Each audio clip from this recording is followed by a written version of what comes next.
الحمد لله الذي وحده والصلاة والسلام على من لا نبي بعده أما بعد أعوذ بالله من الشيطان الرجيم بسم الله الرحمن الرحيم وقال تعالى كنتم خير أمة أخرجت للناس تأمرون بالمعروف وتنهون عن المنكر وتؤمنون بالله وقال النبي صلى الله عليه وسلم بلغوا عني ولو آية أو كما عليه الصلاة والتسلیم۔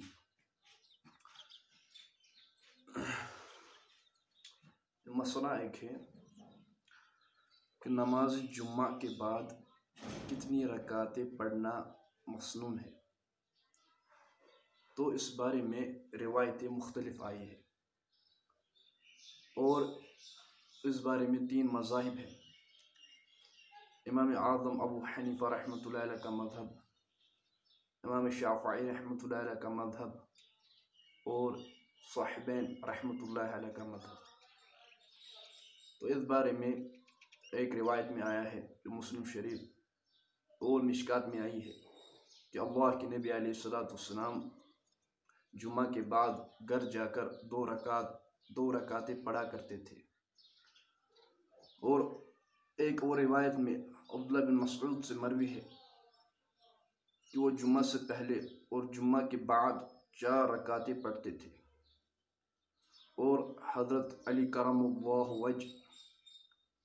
جمعہ کے بعد 6 رکعت پڑھنے کا حکم دیتے، اور ابن عمر رضی اللہ عنہ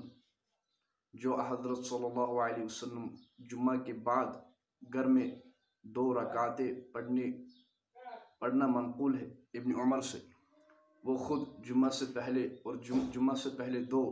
اور جمعہ کے بعد 4 رکعتیں پڑھتے تھے۔ تو اس بارے میں 3 مذاہب ہیں۔ امام شافعی رحمۃ اللہ علیہ کا مذہب جمعہ کے بعد 2 رکعتیں ہے، اور امام اعظم ابو حنیفہ رحمۃ اللہ علیہ کا مذہب جمعہ کے بعد 4 رکعتیں ہے، اور صاحبین رحمۃ اللہ علیہ کا مذہب کہ جمعہ کے بعد 6 رکعتیں ہے۔ تو ایک بات ذہن میں رکھنی چاہیے کہ جو امام اعظم ابو حنیفہ کے شاگرد حضرت صاحبین رحمۃ اللہ علیہ ہے، تو اس بارے میں کوئی اختلاف نہیں ہے، کیونکہ امام اعظم ابو حنیفہ نعمان بن ثابت رحمۃ اللہ علیہ کے تقریباً ہر کسی مسئلے میں 2 قول ہوتے تھے۔ تو کسی مسئلے میں صاحبین نے دوسرا قول لیا ہے، تو یہ مسئلہ ہے۔ اور جو حضرت علی کرم اللہ وجہ حکم دیا ہے جمعہ کے بعد 6 رکعت پڑھنے کا، تو اس بارے میں بھی ایک مسئلہ ذہن میں رکھنا چاہیے کہ اگر کوئی صحابی رضی اللہ عنہ